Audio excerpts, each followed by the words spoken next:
सामर्थ चाहते हैं। प्रभु, हम तो जब तक इस शरीर में हैं, बहुत सी समय, बहुत सी घड़ियां ऐसी होती हैं जब हम अपने आप में अपनी सामर्थ महसूस नहीं करते, पर खुदावंद हम तेरा शुक्र करते हैं कि तू निरंतर हमें संभालता है और अपना जोर हमें देता है, और उसी जोर में होकर खुदावंद हम आगे बढ़ना चाहते हैं। आज के इस इबादत में हमारे बीच तेरी उपस्थिति, और खुदावंद हम सिर्फ और सिर्फ तेरे कलाम के साथ एक दूसरे से रूबरू हो सके। खुदावंद यीशु मसीह के वसीले से आमीन। मैं जब तैयारी कर रहा था तो चार्ल्स वेस्ली के लिए मैं देख रहा था,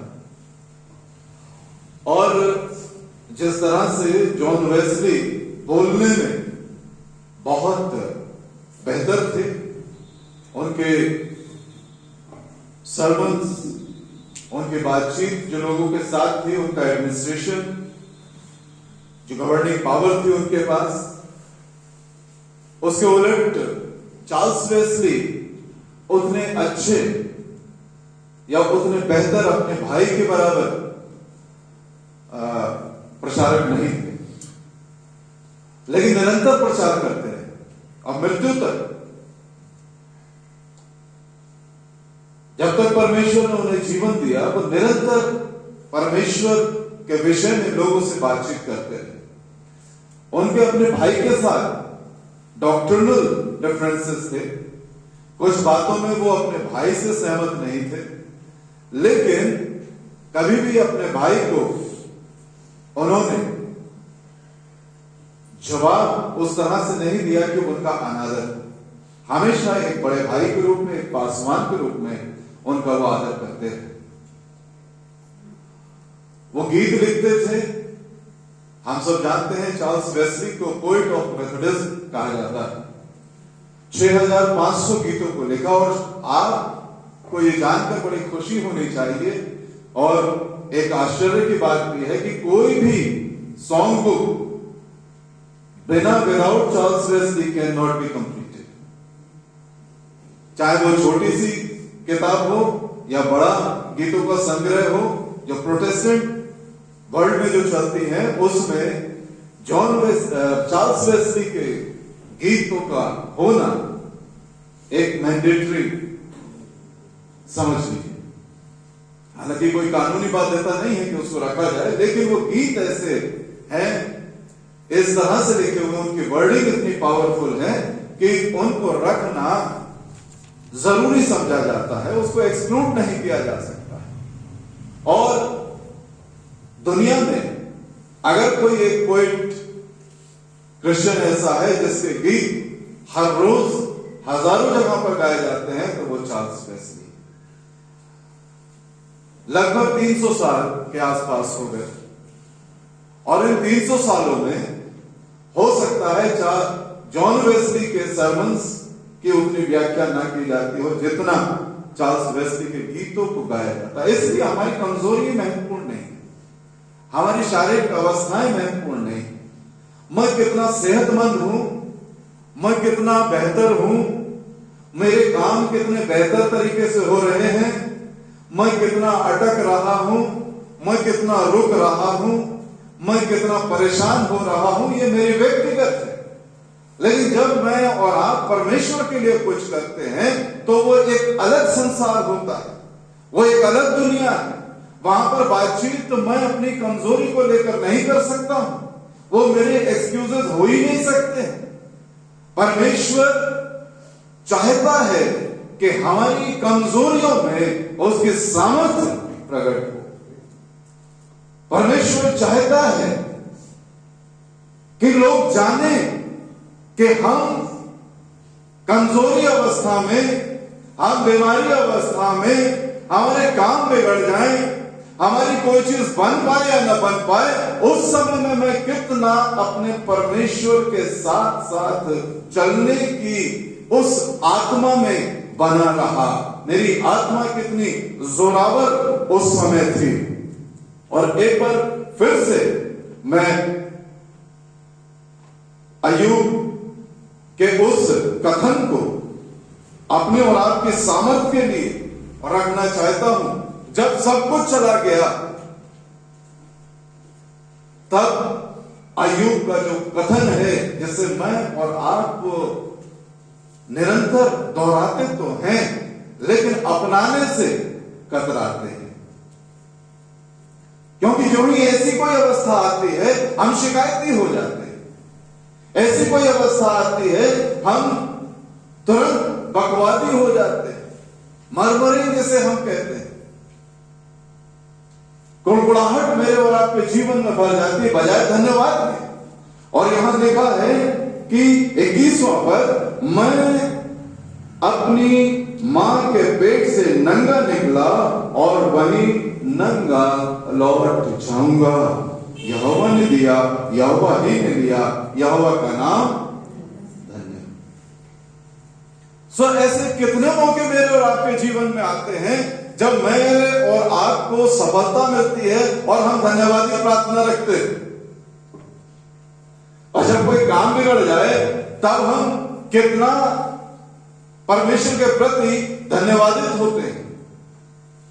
जब हमारी योजनाएं असफल हो जाएं, जब हमारी परिकल्पनाएं ध्वस्त हो जाएं, खत्म हो जाएं, जब हमने बहुत बेहतर चाहा और उतना बेहतर नहीं मिला, तब हम कितना परमेश्वर के प्रति धन्यवादित होते हैं या कुड़कुड़ाते हुए उसे स्वीकार करते हैं। हमें कितना बुरा लगता है, उस मां को कितना बुरा लगता है जिसने पूरी शाम खाना बनाया और जब परोसा तो बच्चा जो है वो ये क्या बना दिया। कैसा महसूस होता है आपको, बताइए। एक बाप को कैसा महसूस होता है जब उसकी सीमित तनख्वाह में वो कुछ अपने बच्चे के लिए करता है और बच्चा उसे कंपेयर करता है उससे जिसकी आय बहुत ज्यादा है, और अपने बाप से कहता है जो तुमने हमें दिलाया वो उस लायक नहीं है कि उस गाड़ी पर हम चल सकें। आप एहसास दिलाते हैं बाप को कि तुम कितने गरीब हो। आप एहसास दिलाते हैं अपनी मां को कि तुम्हारे पास कुछ अच्छा आज हमारे सामने भोजन परोसने को नहीं है।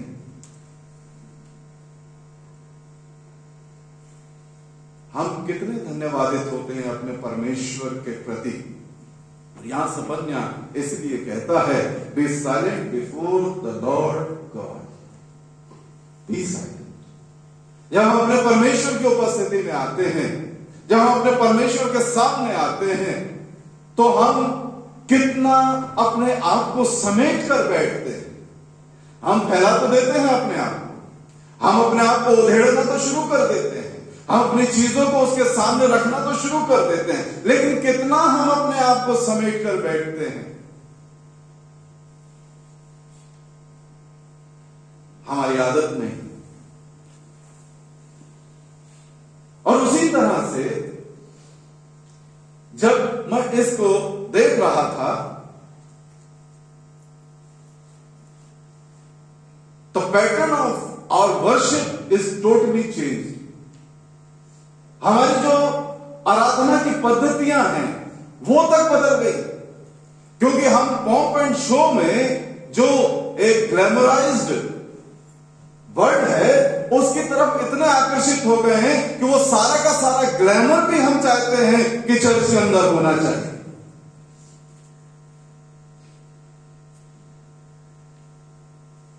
चार्ल्स वेस्ली ने जब इन गीतों को लिखा, ये this was the period of enlightenment. वो पीरियड लगभग 100 साल से ज्यादा का रहा। एक नवोदय काल था जब लोग नई सोच के साथ आगे बढ़ रहे थे, नए प्रयास कर रहे थे, न्यू इन्वेंशंस हो रहे थे। सारा संसार जो है वो आधुनिकता की ओर आगे बढ़ रहा था। एनलाइटमेंट वो हर क्षेत्र में हो रहा था, वो पढ़ाई के क्षेत्र में भी हो रहा था, वो वर्शिप में भी हो रहा था। और यही वो समय था जब वर्शिप में बहुत ज्यादा गीत संगीत जो था, ये खास तौर से रिदमिक संगीत जो था वो अंदर आ रहा था, जिसपे लोग डांस कर रहे थे, जिसपे लोग झूम रहे थे। जब भी रिदम होता है और जब इस तरह के गीत होते हैं तो हमें लगता है कि हम आत्मा में झूम रहे हैं। बात ये नहीं कह रहा हूं कि किसी कोई गीत गलत है, लेकिन जब भी कोई रिदमिक गीत होगा वो आत्मा नहीं होती, वो रिदम होता है जो हमें झूमने पर मजबूर करता है, चाहे वो पिक्चर का हो। मुझे नहीं लगता कि अगर दलेर मेहंदी का कोई गाना लग जाए और आप बिल्कुल ऐसे बैठे रहे, कोई भी ऐसा नहीं होगा।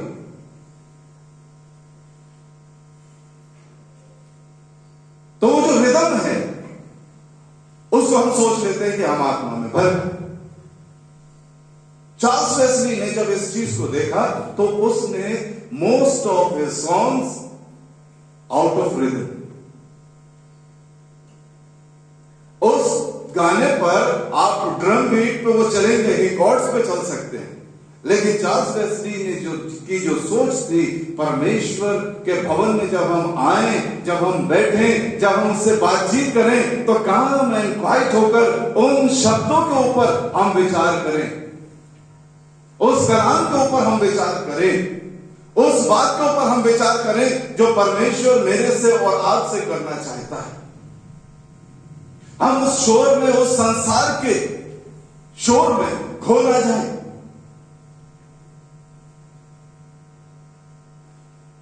और युवा पीढ़ी को हमेशा से रिदम ने अट्रैक्ट किया।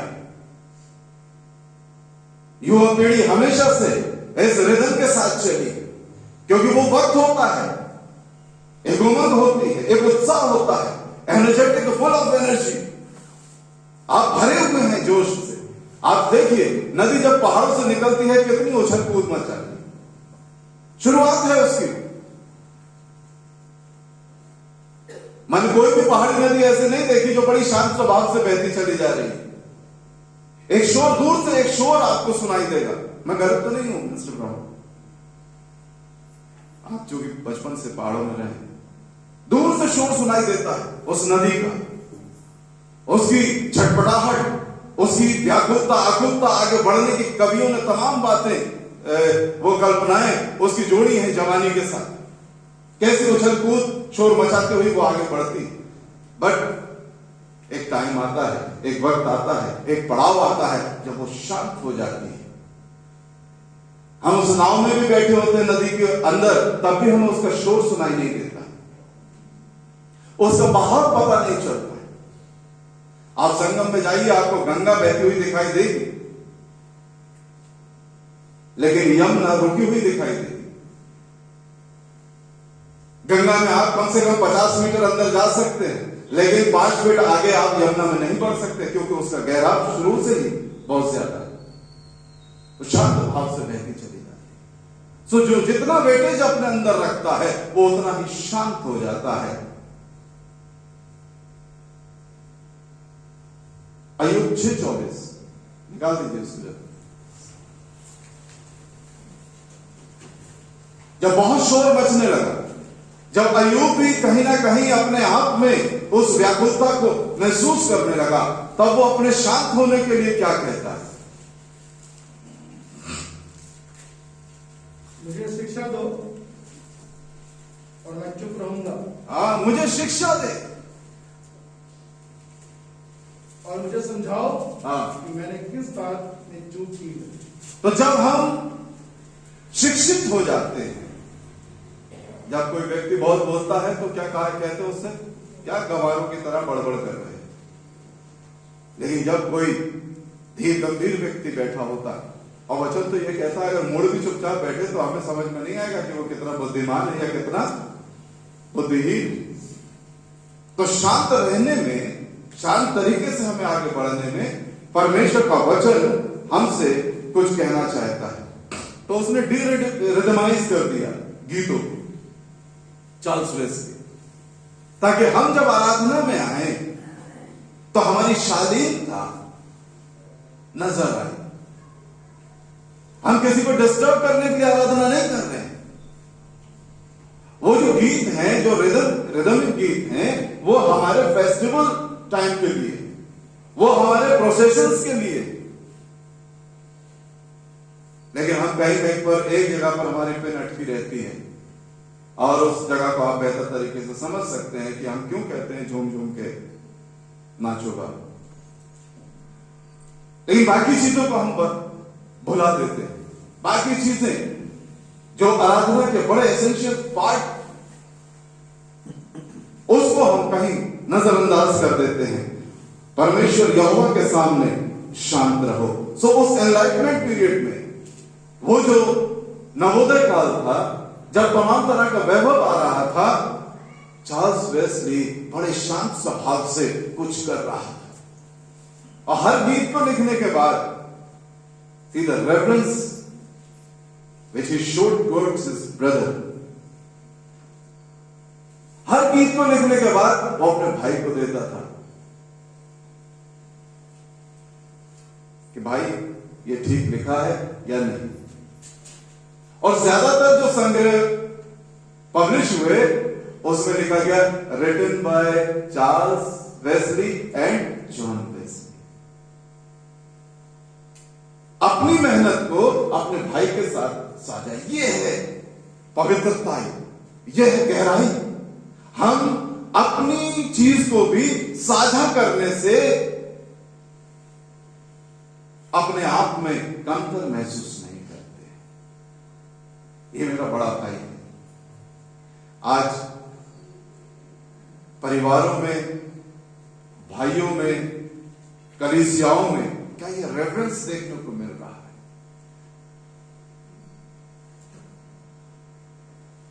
क्योंकि उसका भाई जो था बड़ा प्रख्यात प्रचारक था, उसने जर्मन लैंग्वेज में उसके गीतों को ट्रांसलेट किया। चार्ल्स वेस्ली को नहीं आती थी, वो जर्मनी नहीं जानती।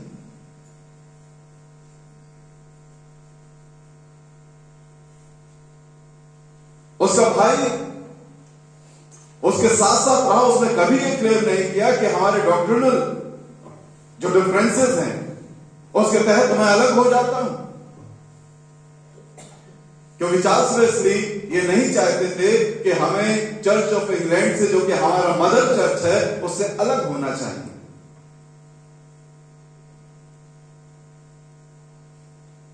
लेकिन एक जगह पर दोनों एक मत थे, वो ये कि हम अपने विश्वास के द्वारा ही बचाए। हमारे जीवन में पवित्रताई का होना जरूरी है। सो वो जो होली क्लब की जो एक विचारधारा थी उनके मन में, उसको लेकर वो एक मत थे, बी होली।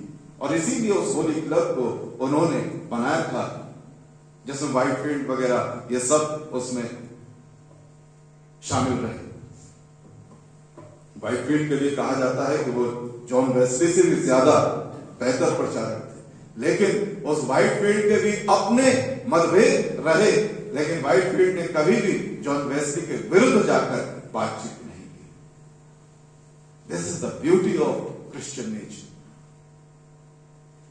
हमारे मतभेद तुरंत पता चल जाते हैं, हमारे मतभेद चाहे कुछ भी हो, लेकिन हमारा प्यार बने होना चाहिए। मतभेद विचारों में हो सकता है, लेकिन भाईचारे में नहीं होना चाहिए। मैं जब इस व्यक्ति के जीवन को पढ़ रहा था, जीवन चरित्र को देख रहा था, तो उसे बहुत आसानी से वो अलग हो सकता था, बड़ी आसानी से अपने लिए स्थान बना सकता था। जॉन वेस्ली का पारिवारिक जीवन कभी भी सामान्य नहीं रहा, लेकिन इसकी पत्नी बहुत अच्छी क्वायर लीडर, बहुत अच्छी सिंगर थी। हिम्स जो ये बनाता था, ज्यादातर राग उसी के साथ बैठकर वो उन गीतों के रागों को बनाया करते। यानी कि ये अपने आप में कंप्लीट टीम थे, लेकिन कंप्लीट टीम होने के बाद भी वो अपने भाई के साथ उसका प्रेम और समर्पण हमेशा बना रहा।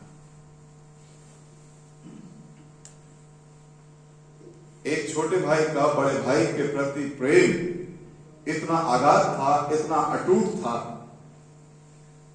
क्या वो प्रेम मेरा मेरे परमेश्वर के प्रति है या नहीं? एक भाई के प्रति उसका था, एक परमेश्वर के प्रति उसके अंदर लगाव था। साधारण व्यक्ति नहीं था। 6500 हिम्स जिसने लिखे हो वो साधारण व्यक्ति नहीं हो सकता, असाधारण प्रतिभा का व्यक्ति था। बोलने में धीरा था, वो अपने सरमन्स को बड़े पॉज के साथ बोला करता। उतनी ब्यूटी उसके सरमन्स में नहीं थी, लेकिन डॉक्ट्रिनल रूप से स्ट्रॉन्ग हुआ करती।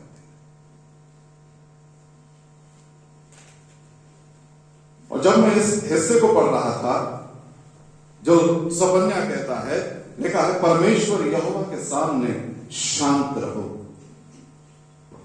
हमारे अपने एक्सक्यूजेस होते हैं, परमेश्वर कहता कुछ है, हम करते कुछ हैं और बताते कुछ हैं। परमेश्वर कहता कुछ है, हम करते कुछ हैं और बताते कुछ हैं। पहला शमूएल 15।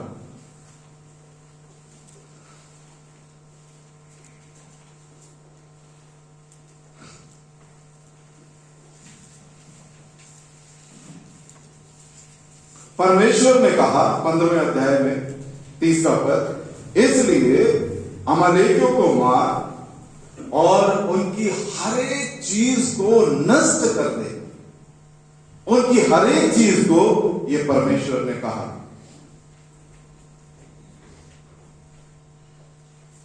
नवा पद, उन पर शाऊल और उसकी प्रजा ने कोमलता की और उन्हें नष्ट ना करना चाहा। परमेश्वर ने कहा उनका सब कुछ नष्ट कर, जो कुछ तुझे मिले वो सब कुछ नष्ट कर देना। लेकिन शाऊल और उसकी प्रजा ने क्या किया? परमेश्वर ने कहा कुछ, किया कुछ और। शाऊल और उसकी प्रजा ने अच्छी चीजें अपने लिए रख छोड़ी। कहा कुछ गया, कर कुछ रहा है, और परमेश्वर के जन को बता कुछ और रहा है। और बताता क्या है? 21वां पद, परंतु प्रजा के लोग लूट में से भेड़ बकरियों और गाय बैलों अर्थात नष्ट होने की उत्तम उत्तम वस्तुओं को गिलगाल में तेरे परमेश्वर यहोवा के लिए बलि चढ़ाने को ले आए हैं। बलि चढ़ाने को ले आए हैं प्रजा के लोग। परमेश्वर ने कहा था कुछ मत छोड़ना। शाऊल ने और प्रजा ने कुछ रख छोड़ा। जब परमेश्वर के जन ने पूछा तो कहा प्रजा के लोग, ये है हमारा चरित्र। परमेश्वर हमसे कुछ कहता है, हम कुछ और करते हैं और दोष किसी दूसरे के ऊपर डाल देते हैं। यह है हमारे जीवन की सही तस्वीर।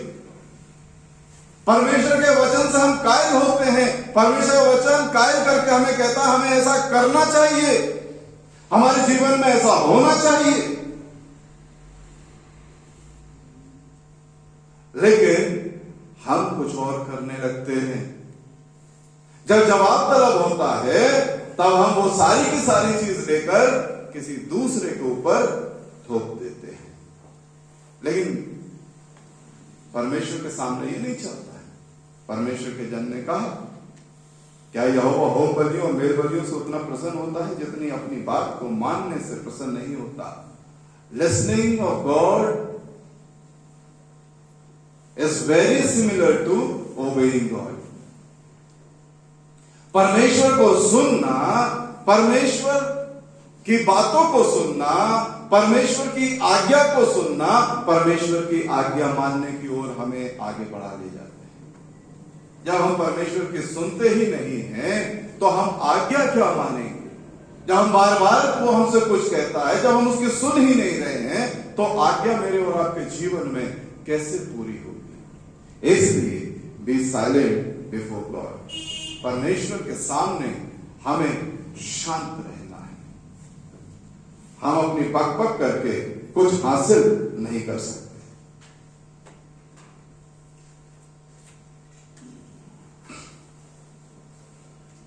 कभी कभी मन कुछ चीजों को लेकर बहुत अस्थिर हो जाता है, बड़ी बेचैनी मन में हो जाती है, और अक्सर हम अपने आप को एक स्थान पर रखते हैं। पहले हम सुनिश्चित कर लेते हैं कि हम किस तरह, और जो धार्मिकता वाली जगह है उस जगह पे हम अपने आप को पहले खड़ा करते हैं। क्योंकि जो दुष्टता वाली जगह है, जो जहां पर धार्मिकता नहीं है, वो दूसरे के लिए, वो रिजर्व है दूसरे के लिए। धार्मिकता का स्थान मेरे लिए रिजर्व है। कभी भी मैं अपने पड़ोसी के लिए बुरा नहीं होता हूं, हमेशा मेरा पड़ोसी ही बुरा होता है। कभी भी मैंने किसी को धोखा नहीं दिया होता है, लेकिन दुनिया में अकेला व्यक्ति मैं ऐसा हूं जो हर एक से धोखा खाता हूं। दुनिया में मैंने किसी को बुरा नहीं कहा है, लेकिन मैं ही एक ऐसा व्यक्ति हूं जैसे हर आदमी भला बुरा कहता है। मैं ही अकेला ऐसा हूं जिसके चारों ओर ये सारी दुनिया एक षड्यंत्र रच रही है। अपने इस काबिलियत के साथ हम आगे बढ़ते हैं भजन 73 में। और भजन 73 कहता है, सचमुच इस्राएल के लिए अर्थात शुद्ध मन वालों के लिए परमेश्वर भला है, मेरे डग तो उखड़ना चाहते थे। देखिए, इसने अपने आप को धर्मी की जगह रखा। ये मानवीय चरित्र है, ये मनुष्य का एक चेहरा है, वो आंतरिक चेहरा है जो मैं निरंतर रोज सुबह शीशे में देखता हूं। लेकिन उसी के साथ साथ वो बहुत सी बातों के लिए उसके मन में कुड़कुड़ाहट है कि अधर्मी तो ऐसा करते हैं, दुष्ट तो ऐसा करते हैं, और उसके करने के बाद भी वो फलते फूलते और आगे बढ़ते चले जा रहे हैं। लेकिन मेरे जीवन में ऐसा कुछ नहीं हो रहा। और जब तक वो ये बक बक बक बक बक बक बक बक कर रहा है, तब तक उसकी समझ में कुछ भी नहीं आ रहा। उसका मन और व्याकुल होता चला जा रहा, और परेशान होता चला जा रहा है, और निरंतर उलझता चला जा रहा है। हम जब तक अपनी बकबक बंद नहीं करते हैं, तब तक हमें उत्तर कभी नहीं मिलते, हमारी समस्याओं का समाधान कभी नहीं होता। काम तो बनते बिगड़ते रहेंगे, हम कब तक लड़ते रहेंगे? सारी जिंदगी ये चलेगा, कभी काम बनेगा कभी बिगड़ेगा। हम कब तक बकबक करेंगे?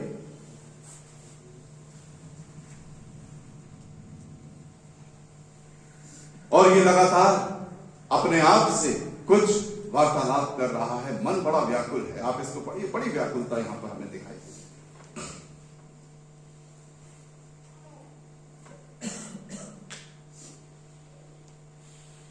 लेकिन एक स्थान आता है जहां पर उसे समझ आती है, और समझ कब आती है?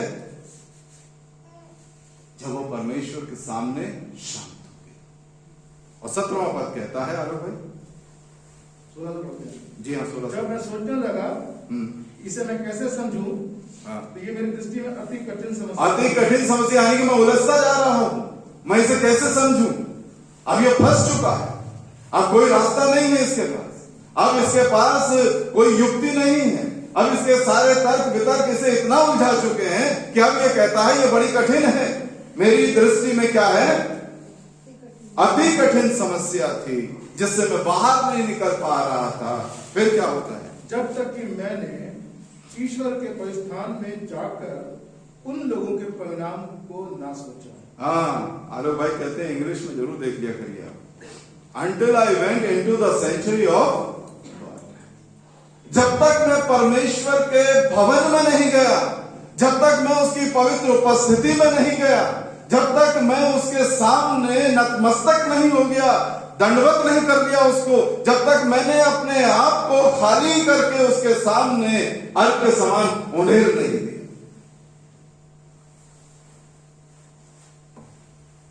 जब तक वो भरा हुआ था, उसमें कुछ नहीं जा सकता। जब तक हम शिकायतों से भरे हुए हैं, हम आशीषों को प्राप्त नहीं कर सकते हैं। जब तक हम कुड़कुड़ाहट से भरे हुए हैं, हम शांति को प्राप्त कर ही नहीं सकते हैं।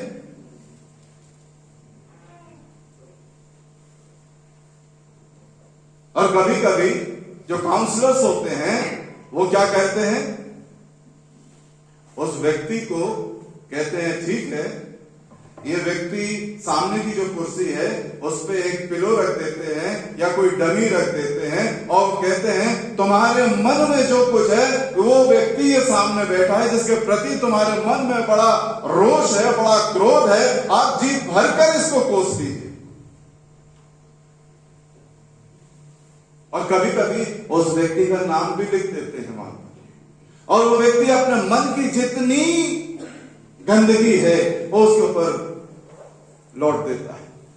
और अगर उससे भी मन नहीं भरता है उसका, तब वो काउंसलर एक क्या कहते हैं वो पंचिंग बैग सामने रख देता है, उसके ऊपर नाम लिख देता है और कहता है जी भर के जब तक तुम थक नहीं जाते हो इसको मारते रहो। और जब वो बिल्कुल बक बक करके थक जाता है, मार के थक जाता है, शांत हो जाता है, तब काउंसलर उससे बात करता है। तब उसकी समझ में आता है। कभी कभी व्यक्ति चुप नहीं होता है, हम बातचीत करना चाहते हैं तो कह देते हैं ठीक है पहले रो लो, पहले अपने आप को खाली कर। आपके अंदर अगर कुड़कुड़ाहट है तो थोड़ा थोड़ा रोज मत कूड़ा निकालिए, एक दिन साफ कर डालिए अपने आप, एक दिन कमरा बंद करिए, पति के प्रति है तो उसकी फोटो वोटो लगा के जम के बजा दीजिए, दूसरे दिन थोड़ा प्यार पैदा हो जाए, क्या पता। अच्छी बात तो यही होगी कि दूसरे दिन कुछ थोड़ा प्यार पैदा हो जाए, बेहतर यही होगा।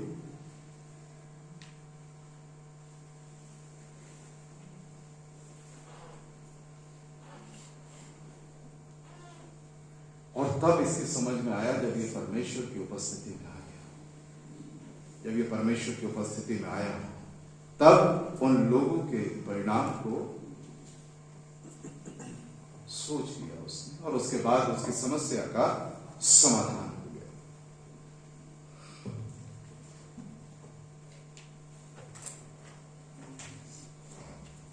याकूब पहला अध्याय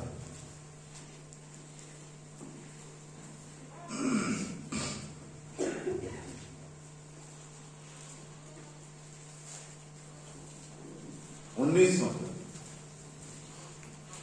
हे मेरे प्रिय भाइयों, ये बात तुम जान लो, हर एक मनुष्य सुनने के लिए तत्पर और बोलने में धीर और क्रोध में धीमा हो। Let every person be quick to hear, slow to speak, धीरे बोलिए, slow to hear। हम गुस्सा होते हैं और तब बोलते हैं और सुनते किसी की नहीं। इसके उलट अगर कोई बात ऐसी हो जाती है तो पहले गुस्सा भर जाता है और फिर चीखने लगते हैं और दूसरे की सुनना नहीं चाहते। हम तुम्हारी सुनना ही नहीं चाहते, सामने वाले को बिल्कुल अनसुना करके तो हम रिवर्स गियर में गाड़ी चला रहे और दोष कंपनी पे दे रहे, परमेश्वर पर दे रहे। कंपनी खराब, परमेश्वर खराब है। एक व्यक्ति पहुंच गया नई नई गाड़ी लेके बारात में, साथ में साथ साथ पहुंचा, लौट नहीं पाया, सारी बारात आ गई। अब ये तो अपनी नई कार से गया था, तीसरे दिन लौट के आता है, जो कार रह गए थे यार, बारात आ गई, एटहोम हो गया, सारा सब कुछ खत्म हो गया, परिवार वाले परेशान, हम लोग परेशान, कहां हुआ, एक्सीडेंट हो गया, क्या हो गया। उसने कहा केस करने जा रहा हूं। किस पे केस करने जा रहा हूं? कंपनी पे केस करने जा रहा हूं। क्यों?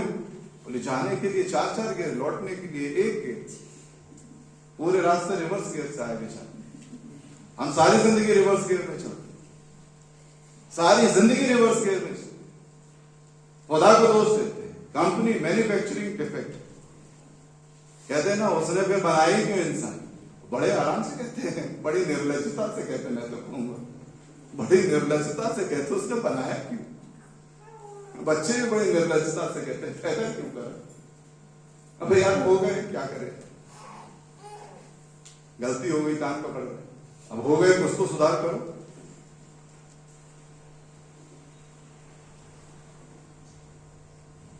हम सारी जिंदगी उल्टे चलते, सारी जिंदगी उल्टे चलते और परमेश्वर को, उसकी सृष्टि को दोष देते।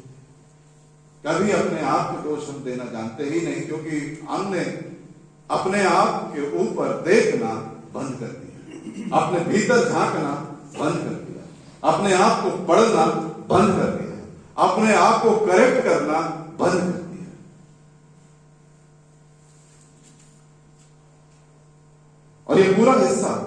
बहुत ही सुंदरता के साथ लिखा गया 19 से 27। अगर इसको हम पढ़ें, आप जाके जरूर पढ़िएगा इसको 19 से 27, तो हम थोड़ा सा हो सकता है थोड़ा सा शांत हो जाएं।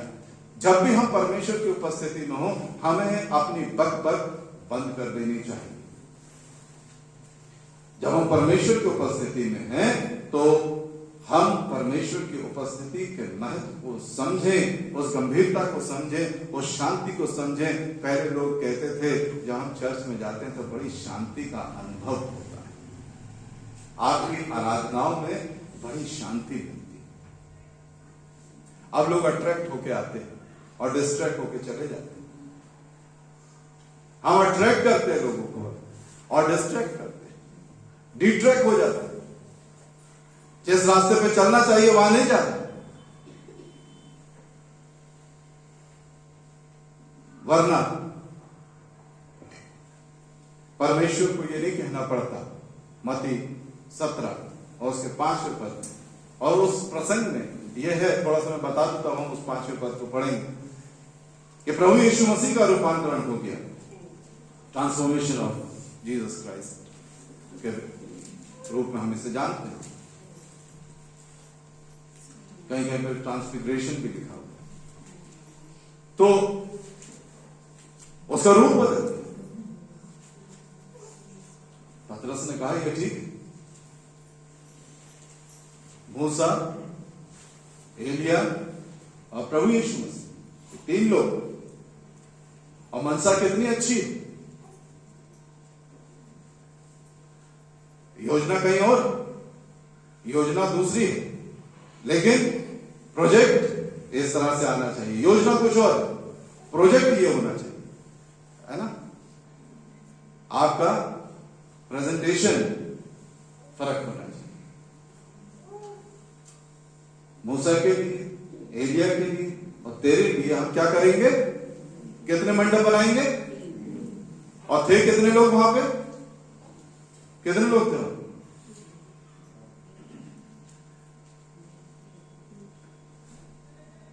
कितने लोग थे? निकाल लीजिए, 17, दूर नहीं।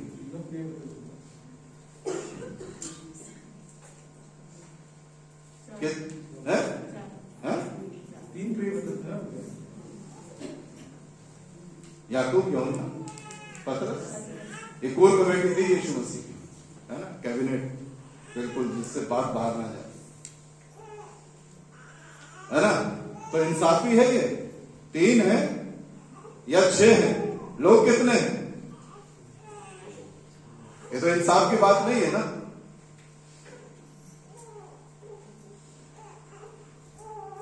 हम 3 मंडप बनाएंगे, कहना चाहिए था कि हम 6 मंडप बनाते हैं, लेकिन प्रोजेक्ट कुछ और करना है, प्लानिंग कुछ और, यहीं रहेंगे। अब ये आ गए हैं, एक तो बिल्कुल प्रकांड भविष्यवक्ता है, एलिया है, और दूसरा लीडर है, और तीसरा तो फिर जो कुछ है उसके विषय में कहना ही क्या। तो आसमानी रोटी यहाँ खाते रहेंगे। 3 मंडप जब इनके लिए बना लेंगे, ये हमें खुले में थोड़ी रहने देंगे, हमसे भी कहेंगे भाई अपना भी जोड़ा डाल। लेकिन परमेश्वर की उपस्थिति में जब हम होते हैं तो उसको सुनना ज्यादा जरूरी है, बजाय इसके कि मैं अपने आप को प्रोजेक्ट करूं। और इसलिए लिखा है, ये मेरा, जिससे मैं प्रसन्न नहीं, अति प्रसन्न है, इसकी,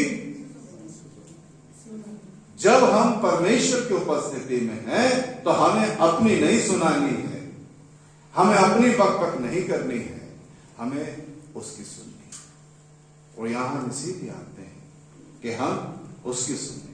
हम प्रार्थना में इसीलिए बैठते हैं ताकि हम उसकी सुने, ज्यादा उसकी हमें सुनना है, ताकि ज्यादा से ज्यादा मैं और आप, या अय्यूब जैसे कहता है, मुझे शिक्षा दो ताकि मैं शांत हो जाऊं। शिक्षित हूं, परमेश्वर के वचन से भरें ताकि परमेश्वर आपके मनों को अपनी शांति से भरे। दुआ।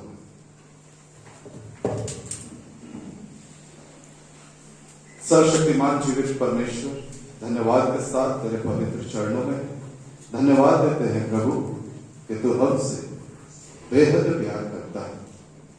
हम किसी गलती का परिणाम नहीं, लेकिन हम तेरी सुंदर योजना है, तेरी सुंदर कृति।